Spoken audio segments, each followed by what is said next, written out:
Assalamualaikum warahmatullahi wabarakatuh. Alhamdulillahirrahmanirrahim, ketemu lagi dengan Bapak di pelajaran dasar desain grafis untuk kelas 10, baik multimedia jurusannya maupun jurusan teknik komputer jaringan. Khususnya multimedia kelas 10 multimedia 2 dengan kelas 10 teknik jaring komputer dan jaringan 1 dan teknik komputer jaringan 2. Sebelumnya Bapak sudah pernah upload materi di PowerPoint tentang tata letak garis atau tata letak. Karena sebelumnya kita sudah belajar terkait apa itu definisi daripada desain grafis, kemudian juga definisi daripada desain grafis. Nah, saat ini kita akan mempelajari atau Bapak akan jelaskan terkait daripada pelajaran tata letak. Seperti yang kita ketahui, ibarat memasak menu yang spesial, pasti seseorang akan membutuhkan komposisi atau bahan-bahan dan cara meramu khusus agar menu spesial tersebut menjadi sebuah hidangan yang sangat lezat. Begitupun dengan desain grafis. Harus ada unsur-unsur yang harus difahami oleh desainer grafis agar bisa menghasilkan komposisi desain yang estetik, harmonis, komunikatif, dan menyenangkan untuk dinikmati oleh audiens. Ketika seorang desainer, misalkan desainer grafis membuat sebuah spanduk, maka harus mengetahui unsur-unsur apa saja yang dibutuhkan agar spanduk tersebut menjadi menyenangkan untuk dinikmati oleh audiens. Nah, ada beberapa hal yang harus dipelajari, terutamanya adalah unsur-unsur daripada tata letak. Karena dari unsur tata letak tersebut tidak harus semuanya dimasukkan sekaligus dalam sebuah karya desain. Ada beberapa unsur saja misalkan yang dibutuhkan untuk mendesain sebuah desain grafis, atau untuk mendesain sebuah produk pamflet misalkan hanya membutuhkan beberapa unsur saja yang harus diprioritaskan. Nah, ini yang harus diketahui oleh seorang desainer grafis. Nah, dasar tata letak. Tata letak ini adalah sebuah karya desain yang merupakan unsur-unsur dari unsur desain yang terpisah. Jadi, karya desain itu merupakan sebuah unsur-unsur atau merupakan bagian-bagian yang terpisah, kemudian ditata dan diletakkan pada suatu ruang menjadi satu kesatuan yang utuh dan memiliki makna. Nanti contohnya akan kita bahas kemudian. Masing-masing unsur memiliki karakter atau pesan yang ingin disampaikan.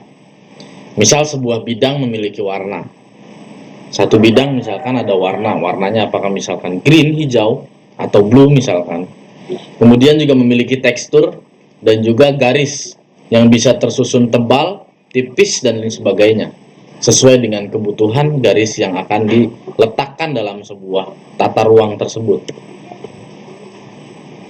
Nah, ini yang harus diketahui, unsur-unsur daripada tata letak. Yang pertama ada garis, kemudian bidang, kemudian ilustrasi, kemudian ada tipografi, warna, gelap terang, unsur tata letaknya, tekstur, dan juga ruang. Oke, dari ke-8 unsur tata letak tersebut kita akan bahas satu persatu. Yang pertama yakni unsur garis.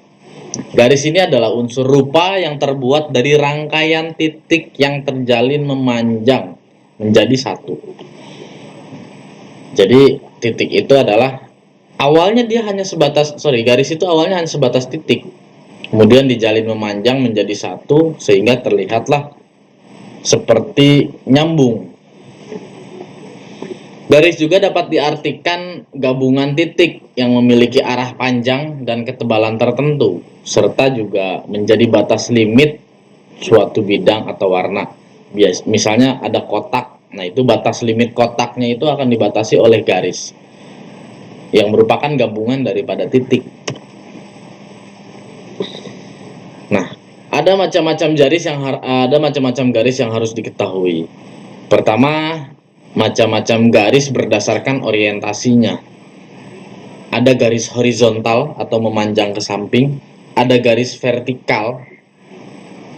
Vertikal ini ke atas, kemudian diagonal, dan ada juga kurva. Nah, horizontal ini memberikan kesan sugesti ketenangan atau hal yang tidak bergerak. Berbeda dengan horizontal, vertikal ini memiliki kesan stabilitas, stabil dia. Memiliki kekuatan atau kemegahan.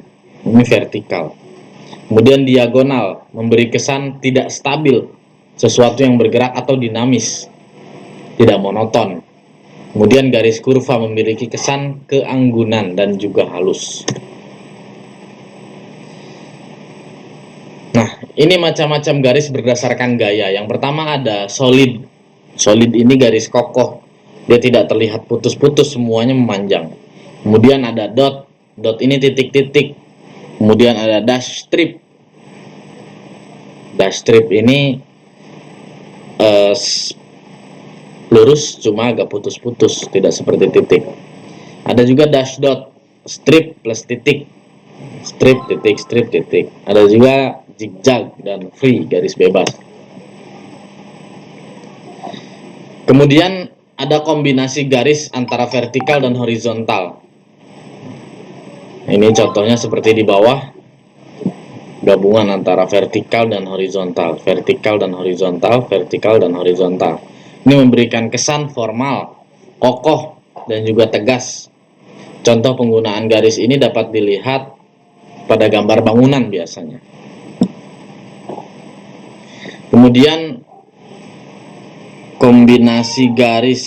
Nah, kombinasi garis yang diagonal memberikan kesan konflik, perang, dan juga larangan. Contohnya bisa dilihat kalau di rambu-rambu lalu lintas, misalkan tidak boleh stop atau tidak boleh parkir, biasanya ada tanda silang X Praboden misalkan. Kemudian kombinasi garis kurva. Ada yang di setengah lingkaran memberikan kesan kekokohan, kemudian bergelombang memberikan kesan mengalir, lembut dan gemulai. Kemudian satu lagi spiral memberikan kesan kelahiran dan penerus, juga dapat menyimpulkan sebagai hipnotis. Nah, itu mungkin yang sudah di-upload di materi sebelumnya. Jadi nanti anak-anakku untuk pelajaran selanjutnya atau ini ada bidang garis selanjutnya kita bahas saja di sini. Masih tentang tata letak dan garis. Kombinasinya kepada kombinasi sudut. Nah, ini kombinasi sudut ini ada yang sudut tajam, kemudian tumpul cembung, kemudian tumpul cekung, dan sudut patah. Kemudian ada juga kombinasi garis pengulangan. Pengulangan ini atas, samping, ke bawah, samping lagi, ke atas lagi, samping lagi, ke bawah lagi. Nah, ini pengulangan garis akan menimbulkan irama sehingga kesannya riang, terus tenang, malas dan stabil. Kemudian ada garis zigzag juga memberikan kesan bergairah, semangat, berdinamis atau bergerak. Dan terakhir ada kombinasi garis pada sudut, memberikan kesan adanya jarak. Kemudian memberikan kesan kejauhan, misalkan ini fokusnya jauh nih ke sana. Kemudian fokus, kemudian spontanitas, memusat, kemudian keluasan, tanpa batas, dan lain sebagainya. Ini adalah beberapa macam daripada garis. Jadi itu silakan difahami sebelum nanti semuanya menggunakan atau sebelum nanti praktek membuat sebuah desain grafis. Unsur-unsur tata letak ini jangan sampai dilupakan. Nah, kalau ada pertanyaan silakan ditanyakan di grup WhatsApp atau langsung di Google Classroom yang sudah Bapak buat. Bapak cukupkan sekian dari penjelasan ini. Mudah-mudahan bermanfaat. Tetap semangat meskipun belajar dalam kondisi pandemi. Dan selalu berdoa mudah-mudahan kita semua bisa normal kembali seperti biasa untuk pembelajaran maupun kehidupan yang ada di Indonesia. Terima kasih dari Bapak cukup sekian. Wallahul muwaffiq ila aqwamit thoriq. Assalamualaikum warahmatullahi wabarakatuh.